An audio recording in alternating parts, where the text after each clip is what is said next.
kami dari kelompok 7 akan menjelaskan tentang rekonsiliasi fiskal. Di sini kami akan membahas rekonsiliasi fiskal dari segi biaya. Dari segi biaya, rekonsiliasi fiskal dapat digolongkan menjadi dua, yaitu deductible expense dan non-deductible expense. Di sini saya akan membahas tentang deductible expense terlebih dahulu.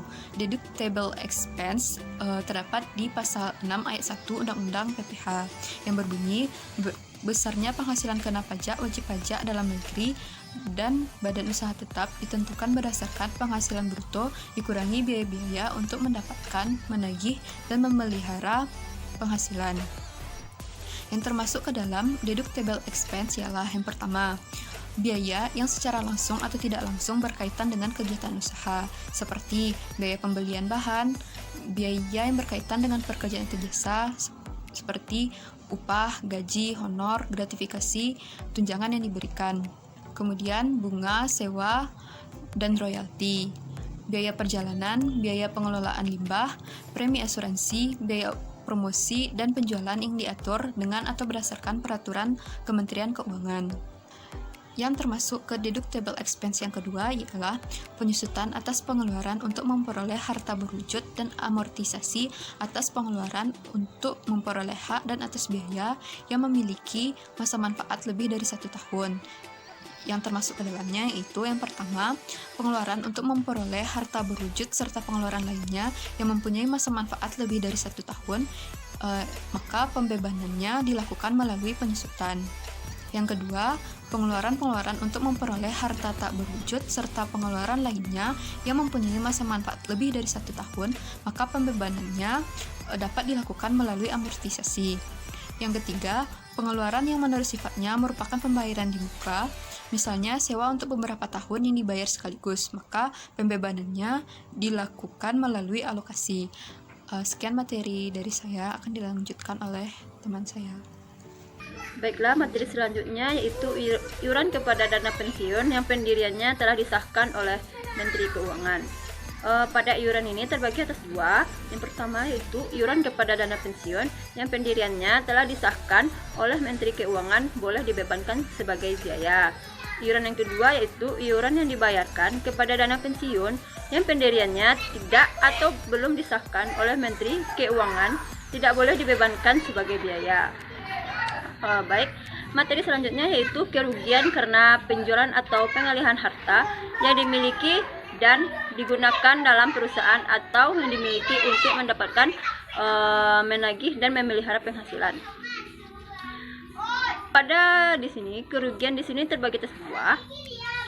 Yang pertama yaitu kerugian karena penjualan atau penghasilan harta yang menurut tujuan semula tidak dimaksudkan untuk dijual atau dialihkan yang dimiliki dan dipergunakan dalam perusahaan atau yang dimiliki untuk mendapatkan penagih dan pemeliharaan penghasilan dapat dikurangkan dari penghasilan bruto. Kerugian yang kedua yaitu kerugian dikarenakan penjualan atau pengalihan harta yang dimiliki tetapi tidak digunakan dalam perusahaan atau yang dimiliki tetapi tidak digunakan untuk mendapatkan, menagih dan memelihara penghasilan. Tidak boleh dikurangkan dari penghasilan bruto. Baik, materi selanjutnya yaitu kerugian selisih kurs mata uang asing. Kerugian di sini dikarenakan fluktuasi kurs mata uang asing yang diakui berdasarkan sistem pembukuan yang dianut dan dilakukan secara taat atas sesuai dengan standar akuntansi keuangan yang berlaku di Indonesia. Kerugian di sini terdapat pada pasal 9 ayat 2 PP 94 tahun 2010 yang berbunyi atas keuntungan dan kerugian selisih kurs mata uang asing yang berkaitan langsung dengan usaha wajib pajak yang pertama dikenakan PPh yang bersifat final atau B tidak termasuk objek pajak. Pasal yang kedua yaitu pasal 9 ayat 3 PP 94 tahun 2010 yang berbunyi tidak berkaitan langsung diakui sebagai penghasilan maupun di sepanjang biaya tersebut digunakan untuk mendapat, menagih dan memelihara penghasilan. Baik, materi selanjutnya saya akan menjelaskan yaitu biaya penelitian dan pengembangan perusahaan yang dilakukan di Indonesia. Biaya penelitian di sini dan pengembangan perusahaan yang dilakukan di Indonesia dalam jumlah yang wajar untuk menemukan teknologi atau sistem baru bagi pengembangan perusahaan boleh dibebankan sebagai biaya perusahaan. Baik, materi terakhir yaitu biaya beasiswa, magang, dan pelatihan. Pada biaya ini yang dikeluarkan untuk keperluan beasiswa, magang, dan penelitian dalam rangka peningkatan kualitas sumber daya manusia dapat dibebankan sebagai biaya perusahaan dengan memperhatikan kewajaran. Termasuk beasiswa yang dapat dibebankan sebagai biaya adalah beasiswa yang diberikan kepada pelajar, mahasiswa, dan pihak lainnya. Baiklah, hanya itu yang dapat. Selanjutnya saya akan menjelaskan tentang piutang nyata yang tidak dapat ditagih dengan syarat. Yang pertama, telah dibebankan sebagai biaya dalam laporan laba rugi komersial. Yang kedua, wajib pajak harus menyerahkan daftar piutang yang tidak dapat ditagih kepada Direktorat Jenderal Pajak. Yang ketiga, telah diserahkan perkara penagihan kepada pengadilan negeri atau instansi pemerintahan yang menagih piutang negara, atau adanya perjanjian tertulis mengenai penghapusan piutang, pembebasan utang antara kreditur dan debitur yang bersangkutan, atau telah dipublikasikan dalam penerbitan umum atau khusus, atau adanya pengakuan dari debitur bahwa utang yang telah dihapuskan untuk jumlah utang tertentu. Selanjutnya, Peraturan Pemerintah Nomor 93 Tahun 2010. Yang pertama, sumbangan dalam rangka penanggulangan bencana nasional yang ketentuannya diatur dengan Peraturan Pemerintah. Yang kedua, sumbangan dalam rangka penelitian dan pengembangan yang dilakukan di Indonesia yang ketentuannya diatur dengan Peraturan Pemerintah. Yang ketiga, biaya pengembangan infrastruktur sosial yang ketentuannya diatur dengan Peraturan Pemerintah. Yang keempat, sumbangan finansial pendidikan yang ketentuannya diatur dengan Peraturan Pemerintah. Yang kelima, sumbangan dalam rangka pembinaan olahraga yang ketentuannya diatur dengan Peraturan Pemerintah. Selanjutnya yaitu beban-beban yang dapat dibagi dalam dua golongan. Yang pertama, biaya mempunyai masa manfaat tidak lebih dari 1 tahun merupakan bagian dari tahun yang bersangkutan. Misalnya, gaji, biaya administrasi bunga, biaya rutin pengelolaan limbah, kerugian karena penjualan harta atau karena selisih kurs. Kerugian-kerugian tersebut dapat dikurangkan dari penghasilan bruto. Yang kedua, biaya yang mempunyai masa manfaat lebih dari 1 tahun, membedakannya dilakukan melalui penyusutan atau melalui amortisasi. Koreksi biaya atau non-deductible expense pada pasal 9 Undang-Undang PPH.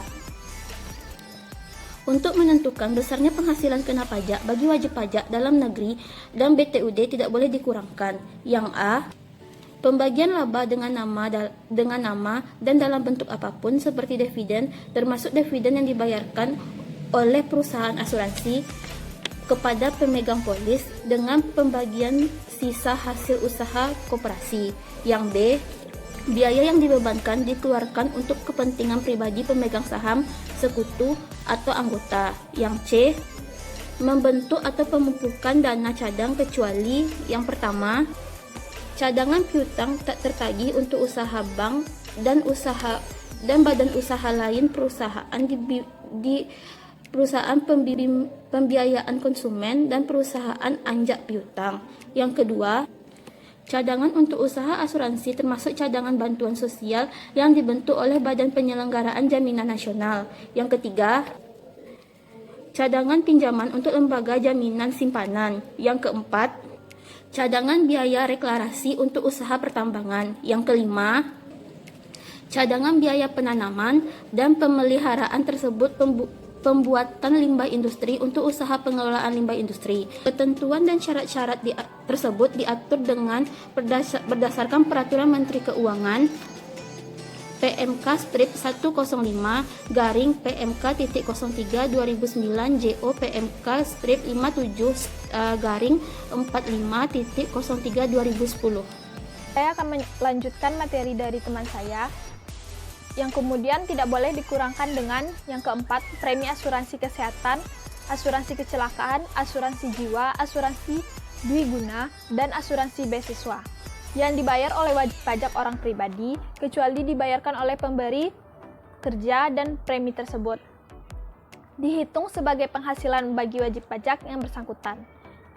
Yang kelima, penggantian atau imbalan sehubungan dengan pekerjaan atau jasa yang diberikan dalam bentuk natura dan kenikmatan, kecuali penyediaan makanan dan minuman bagi seluruh pegawai, serta penggantian atau imbalan dalam bentuk natura dan kenikmatan di daerah tertentu, dan yang berkaitan dengan pelaksanaan pekerjaan yang diatur dengan atau berdasarkan peraturan Menteri Keuangan.